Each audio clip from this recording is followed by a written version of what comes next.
para la Fundación de Investigación y Desarrollo de la Universidad Simón Bolívar, FUNINDES USB, tener este encuentro, así que les damos a todos los invitados, a todos los participantes, la más cordial bienvenida a nuestro espacio Conexión FUNINDES, en el que conversaremos hoy sobre las acciones necesarias para recuperar el sistema eléctrico nacional, junto a las capacidades técnicas y humanas de la Universidad Simón Bolívar, para contribuir con esta recuperación. Para esto nos acompaña el profesor Juan Bermúdez. Él es doctor en Ingeniería Eléctrica, experto en sistemas de energía, evaluación de alta confiabilidad y uso de energías renovables, además de coordinador de la Unidad de Gestión de Redes Inteligentes, adscritas a la Fundación de Desarrollo FUNINDES. Bienvenido, profesor Bermúdez. Muchas gracias, buenas tardes, gracias por la oportunidad y felicitaciones a FUNINDES por este tipo de moción. Bien, entonces para entrar en tema, profe, la primera pregunta del día de hoy. ¿Cómo usted puede describir la situación del sistema eléctrico en Venezuela? Mira, el sistema eléctrico venezolano en este momento se puede catalogar como un monstruo de 1000 cabezas. Estamos atravesando por una situación bastante difícil, independientemente de lo que esté haciendo la Corporación Eléctrica Nacional. La confiabilidad del sistema eléctrico está muy baja, hay muchas fallas por unidad de tiempo, particularmente en el interior del país. Y la demanda máxima en este instante se estima, porque no se conoce, alrededor de los 10.000 megavatios.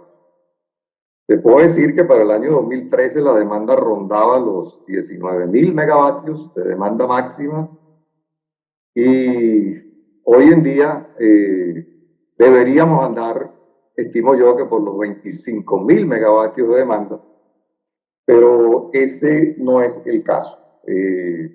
Si quisiéramos un poco hablar de la recuperación del sector eléctrico, tendríamos que hablar fundamentalmente de los sectores vitales de él, que son la generación, la transmisión, la distribución y la comercialización.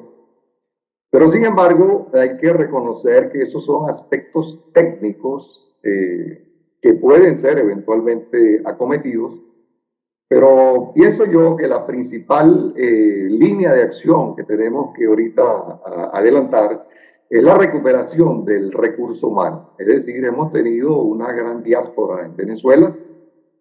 El recurso humano ha sido golpeado fuertemente y además, para que nosotros podamos tener acciones reales de recuperar el sector eléctrico, yo creo que hay que incluir una palabra que tiene que ver con la seguridad jurídica, a la convocatoria a la empresa privada, al inversionista nacional, al inversionista internacional, y particularmente inculcar seriedad, inculcar confianza en el inversionista, despolitizar las decisiones políticas y en particular yo creo que la única manera de comenzar con este proceso multivariable del cual le estamos hablando es a través de la participación del sector privado. Sin eso no vamos a poder salir adelante, porque simple y llanamente el Estado no tiene los recursos, tiene muchísimas cosas en que distraerse, tiene muchísimas dificultades, no solo como la pandemia y como las sanciones que tenemos actualmente encima, sino problemas estructurales realmente graves que tienen que ver con la carestía de la vida, con la inflación galopante, con todos los problemas asociados a el devenir que está atravesando la sociedad venezolana.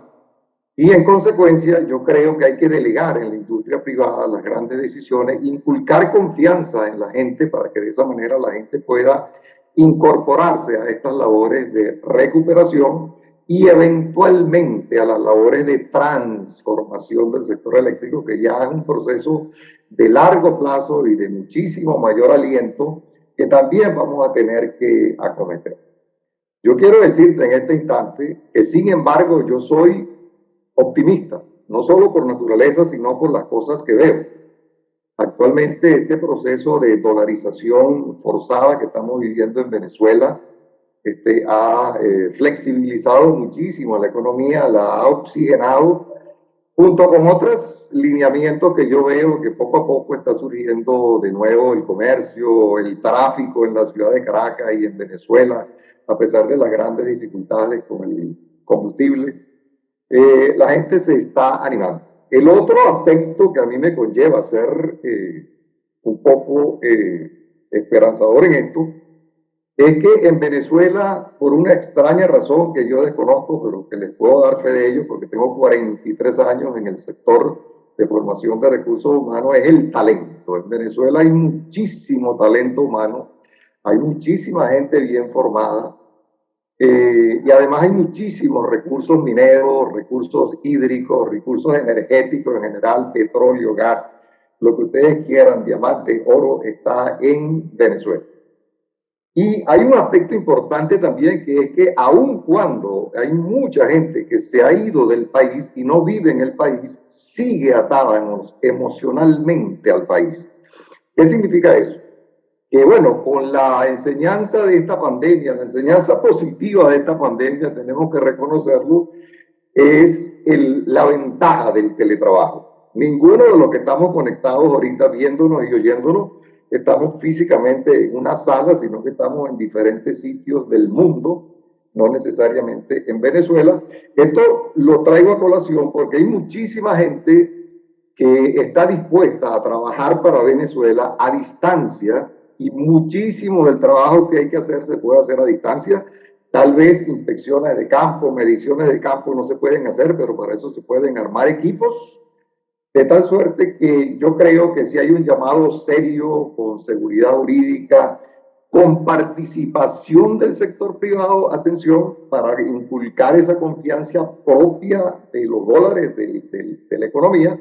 Hay mucha gente que se va a animar a trabajar por Venezuela, hay que se va a animar a producir para Venezuela. No solo a nivel de las universidades y los institutos de investigación, sino, por ejemplo, a través de institutos como el IESA, donde actualmente se está llevando un proceso de formación de gerentes para el futuro de Venezuela, que está liderado por el doctor Gustavo González y por Alberto de Lima. Un proyecto muy interesante, más que nos habla de que hay gente que tiene confianza en Venezuela, que está viendo síntomas de que esto se puede recuperar, y que yo creo que la única manera, repito, es a través de la participación completa del sector privado. No tenemos que hablar de privatización. Yo creo que el ejemplo que tuvimos de las empresas mixtas del área de petróleo y gas fue muy, muy interesante. Y si esas empresas vuelven cuando se levanten las sanciones, si Dios quiere, yo creo que vamos a tener la oportunidad de disminuir la nómina pública para que el gobierno, el Estado, pase a tener mayor holgura financiera, y podamos contar, repito, con los recursos y con la confianza para salir adelante y convocar a la gente que está no solo en Venezuela, no solo en el Simón Bolívar, sino también alrededor del mundo, y que quiere colaborar con Venezuela. Hay unos que no quieren. Yo estoy de acuerdo que hay unos que no van a colaborar con Venezuela, ni que le pinten lo que le pinten, pero no importa, ese no es la mayoría. Yo creo que eso nos brinda la oportunidad a nosotros de ser optimistas de alguna manera. Hablando de todos estos posibles colaboradores que pueda tener un futuro proyecto, le pregunto, profe, ¿cuáles son las capacidades de la Universidad Simón Bolívar ahora propiamente, y cómo pueden estas capacidades contribuir a la solución de los problemas que se presentan en el sector eléctrico? Muy interesante. Te puedo decir, repito, no solo en la Simón Bolívar, sino a nivel de instituciones de Venezuela y también del exterior, dirigidas por venezolanos o donde hay alta gerencia venezolana, podemos contribuir con esa recuperación. En particular, en la Simón Bolívar, que ya tiene más de 50 años de vida, una organización que se considera en la posición 1 o 2 de Venezuela desde el punto de vista de productividad científica. Bueno, tenemos laboratorios que fueron montados con dinero del BID durante la década de los años 70 y 80, que son únicos en Venezuela. Entre ellos destaca el laboratorio de alta tensión, que es un laboratorio que tiene símiles a nivel de Brasil, a Río de Janeiro y a nivel de México, pero no en ningún otro lugar. De tal suerte que tenemos la capacidad con nuestros laboratorios de A a la F, que constituyen un grupo de 86 laboratorios, no solo de docencia, sino también de experimentación, de contribuir con el desarrollo nacional. Además de eso, nuestras autoridades rectorales, las 4 autoridades rectorales, apoyan totalmente este tipo de ideas y tenemos brazos ejecutores muy importantes como son la Fundación de Investigación y Desarrollo, dirigida hoy en día por la profesora Mara Merio, Artevisión, el Parque Tecnológico Sarteneja, que es una incubadora de empresas dirigida por el profesor Renzo Bocardo, y además una institución muy poderosa que es el Decanato de Extensión. Hoy en día en manos de Delia Gutiérrez, pero durante muchos años en manos del gran amigo Oscar González. La Universidad Simón Bolívar desde los años 80 comenzó con la formación de los despachadores de carga y durante toda esa época ha estado formando gente del orden de más de 1000 personas han pasado por las aulas de la Universidad Simón Bolívar y por los laboratorios de la Universidad Simón Bolívar, de tal suerte de que esa capacidad está allí para hacer capacitación, para hacer estudios, para hacer proyectos, para hacer laboratorios, para hacer experimentos con equipos de diferente naturaleza, porque acuérdense que la universidad es multidisciplinaria, no solo ingeniería eléctrica, mecánica, química y materiales, sino que es absolutamente multidisciplinaria, incluyendo la parte de recursos humanos, la parte blanda de recursos humanos, donde tenemos una tremenda fortaleza con nuestros estudios generales. De tal suerte que estamos dispuestos a colaborar desde nuestras máximas autoridades hasta el último profesor, y repito, no importa que no estén todos en Venezuela, porque muchísimos están dispuestos a seguir colaborando a través del concepto nuevo que se ha inculcado ahora con la pandemia de teletrabajo. Voy con una siguiente pregunta. Quisiera que nos comentaras un poco sobre el Comité de Integración Energética Regional. ¿Qué es? Venezuela, ¿cómo se vincula a este comité? Explícanos un poco. Interesante. La CIER es una organización regional que opera a nivel de Latinoamérica y de Centroamérica. Es el Comité de Integración Energética Regional, y allí están inscritas básicamente las corporaciones eléctricas de toda esta región, pero también hay instituciones académicas, instituciones de investigación, y Venezuela tuvo una participación allí muy activa durante muchísimo tiempo a través de la Cámara Venezolana de la Industria Eléctrica, CABEINEL, que hasta el año 2010 aproximadamente estuvo en operación. Después, con la aparición de la Corporación Eléctrica Nacional, Corpoelec, eso fue desapareciendo, eventualmente cerró. Y hace poco tiempo, el amigo, colega, muy apreciado, Carlos Pérez Mibelis, se acercó a Funindes y nos preguntó si había alguna posibilidad de lograr una asociación con CIER a través de Funindes. Nos pareció muy oportuna la idea de Carlos Pérez Mibelis. Interactuamos con la profesora Mara Amerio, se envió una carta a CIER con una petición para ver si nos convertían en miembros asociados. Lo logramos, hace 3 días recibimos la noticia de que nos han aceptado como miembros asociados, exonerándonos de la cuota que es aproximadamente $100,000 al año, que antes se pagaban entre 13, 14 empresas que conformaban el sector eléctrico venezolano, pero que hoy en día es impagable. Nos exoneraron de la cuota y vamos a colaborar a través de charlas, a través de conferencias, a través de cursos cortos, a través de ponencias, y allí nos apoyó el señor Tulio Álvarez, el buen amigo Tulio Álvarez, y también nos apoyó Jaime Astudillo, el vicepresidente de la CIER, por lo cual estamos absolutamente agradecidos. Y a los oyentes, bueno, les doy este punto de información que es muy reciente, porque vamos a necesitar colaboradores para hacer esta contraparte con CIER. Y la ventaja de estar asociados a CIER, compañera, es que vamos a estar conectados a la realidad energética latinoamericana y centroamericana, hablando de proyectos, de tecnología, de energía renovable, de leyes, de procesos de regulación, de problemas técnicos, de problemas administrativos que tienen que ver con la administración de la energía en gran escala. Y para nosotros eso es vital, y no solo oírlos e informarnos, sino también darles información, claro, ya no oficial, pero sí desde el punto de vista de los expertos que pueden conformar este comité asesor, para que ellos se enteren de qué estamos sufriendo, cómo estamos haciendo para conllevar esta situación y ver cómo colaboramos con ellos. Yo estoy muy entusiasmado con esto y le doy las gracias absolutas a Carlos Pérez Niveles por esta idea, porque él es un eterno enamorado de CIER, y de hecho yo te propongo la idea de que se le trate de hacer una entrevista a Carlos, porque además de que es un hombre que sabe mucho y es un experto, además habla muy sabroso y suena muy bien hablando de esta historia del sector eléctrico venezolano. Entonces, la primera pregunta la está haciendo Lino, donde dice: buenos días, profesor, ¿usted cree que sin el pago de la luz, sobre todo en el área residencial, ya las empresas empezamos a pagar? ¿Se puede regenerar el sistema eléctrico nacional? No, efectivamente en Venezuela la energía es regalada y como dicen por ahí, lo que nada nos cuesta, hagámosle fiesta. En consecuencia, con la tarifa que tenemos actualmente es imposible recuperar el sector eléctrico.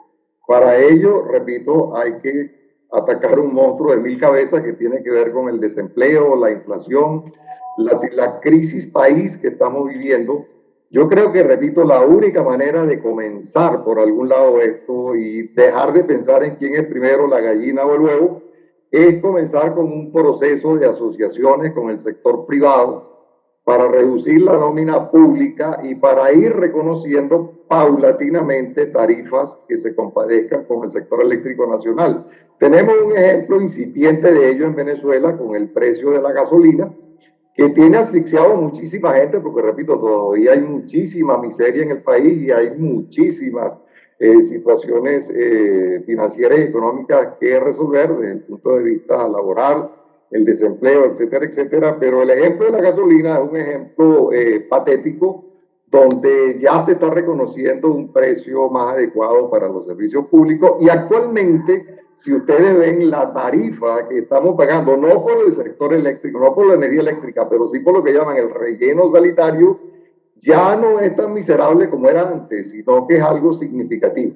Simple y llanamente, con un poco de más de confianza, un poco de más seguridad jurídica, con el llamado de los inversionistas, vamos a poder comenzar una recuperación del proceso tarifario en Venezuela, y no solo del proceso tarifario, sino que la empresa eléctrica tiene unas pérdidas que han crecido enormemente, unas pérdidas técnicas y no técnicas, y particularmente las técnicas hay que atacarlas. Para eso tenemos que comenzar definiendo cuáles son los 50, 20, 30 grandes usuarios consumidores de acuerdo a una curva de Pareto de la gran cantidad de energía en Venezuela, y medirlos y pecharlos y comenzar a recuperar esas pérdidas negras que tanto recuperó AES cuando estaba en la electricidad de Caracas, pero que han vuelto a crecer no solo en Caracas, sino también a nivel nacional. De tal suerte que este es un proceso paulatino de aproximaciones, donde no hay una solución inicial, sino que tenemos que ir avanzando poco a poco en diferentes frentes, como son la privatización, el reconocimiento de la tarifa, etcétera, etcétera.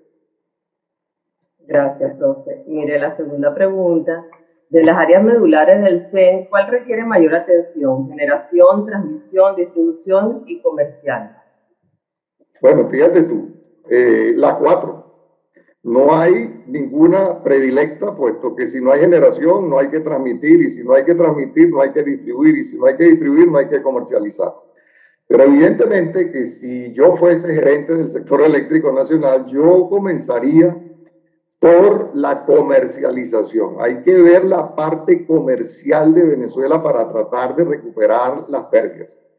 Evidentemente que en el río Caroní tenemos un potencial enorme del orden de los 17.000 megavatios y de más de 30.000 megavatios de cara al futuro, pero con el sistema eléctrico nacional, particularmente con la línea de 800 kV ya envejecida, ya fuera de su vida útil, hay que hacer una tremenda inversión para parapetear ese sistema y después para construir uno nuevo, que de paso nos permita interconectarnos no con línea de 115 kV, sino con línea de 400 y de 500 kV en corriente continua, que no existen hoy en día, con los compañeros y amigos de Latinoamérica, Colombia, Brasil, que ya están entre ellos interconectados. Es un problema, repito, de mil cabezas, que hay que comenzar por aproximaciones y poco a poco con una dosis de mucha confianza y de seguridad jurídica. Rincón también nos pregunta por el chat, ¿qué proyectos de desarrollo del sector eléctrico nacional recomienda, tanto en generación como en transmisión? Bueno, obviamente la planta Tocoma hay que concluirla, pero también hay que recuperar Guri, hay que recuperar Caruachi, hay que recuperar Macagua. Pero la planta Tocoma es algo icónico, es un punto conspicuo de la deuda que tenemos con el sector eléctrico venezolano, donde creo que no hay ni siquiera una turbina trabajando, de 12 de ellas, de 200 megavatios, y eso tenemos que terminarlo, tenemos que atacarlo, y hay gente para ello, hay gente que conoce de eso, gente venezolana, venezolanos en el exterior, y gente que todavía está en Venezuela, que pueda acometer estos proyectos, repito, con la participación de la industria privada, lo cual hay que comenzar a trajinar y aceptar. Así como se aceptó la dolarización forzada que ya hoy ha oxigenado la economía, hay que aceptar que sin la participación del sector privado, el país no tiene la oportunidad de recuperar el sector eléctrico ni ningún sector industrial de Venezuela, ni siquiera el petrolero, ni el gasífero, ni el pecuario, ni nada. Simple y llanamente necesitamos la participación del sector eléctrico para poder salir adelante. Bien, igual a la orden se te colocan, profesor, por el chat algunas personas, no solamente te saludan, sino que desde ya aquí hay gente que quiere colaborar y que quiere apoyar. Nos pregunta de nuevo Eddie, ¿qué se proyecta con las plantas termoeléctricas dispuestas por todo el país? Yo he oído actualmente varias ideas a título no oficial de proyectos que tratan de intentar ver la posible recuperación de complejos de generación tales como Tacoa, tales como lo que tiene que ver con el sector del Palito, no necesariamente la antigua planta Centro, que fue una planta que arrancó mal desde el principio y después se convirtió en un dolor de cabeza para todo lo que era el sector eléctrico nacional, sino a través de las nuevas plantas que se han instalado en la zona de El Palito y que siendo El Palito una zona vital, que es el centro de gravedad, el centro eléctrico de Venezuela desde el punto de vista de su importancia, tiene muchísima relevancia que se trate de ver qué se puede hacer allí. Sin embargo, son proyectos extremadamente costosos. Se habla de inversiones por planta del orden de los 700, 800 millones de dólares, que repito, sin la participación del sector privado va a ser imposible, y esto se convierte ya en un lugar común, pero que es necesario seguir diciéndolo porque si no, no vamos a salir adelante. Por ejemplo, está el sitio, la planta del sitio es una planta muchísimo más reciente, una planta que Tacoa en ciclo combinado, que también está ubicada en el centro de gravedad de la carga eléctrica que representa la zona metropolitana de Caracas. Ahí habría que invertir, de ser posible, porque estamos cerca. Supuestamente hay cierto gas disponible extraño, pero se habla de que hay gas, no sé cómo exactamente, porque el gas que se produce en Venezuela es gas asociado, no es gas libre, es gas que está asociado a la producción petrolera, y la producción petrolera estaba muy disminuida. Se habla de que ya anda por los 700 millones de barriles diarios, pero repito, todavía son cifras que se anticipan, pero no son cifras dadas por el Ejecutivo Nacional. Hay que ver. Agradecemos a todos los participantes por habernos acompañado hoy. Por supuesto, agradecemos de primera mano al profesor Bermúdez por por compartir un rato de esta tarde. Nos queda no más que invitarlos a seguirnos en nuestras redes sociales. Estamos como Funindes USB en Instagram, en Twitter, en Facebook y en LinkedIn. Además, nuestra página web es www.funindes.com. Allí encontrarán siempre información de actualidad, encontrarán también los diplomados, los cursos, las asesorías que ofrecemos. Entonces, con esa esperanza y esas buenas noticias, nos despedimos. Linda tarde para todos y gracias por participar. Muchas gracias, profesor Bermúdez. Gracias, muy amable.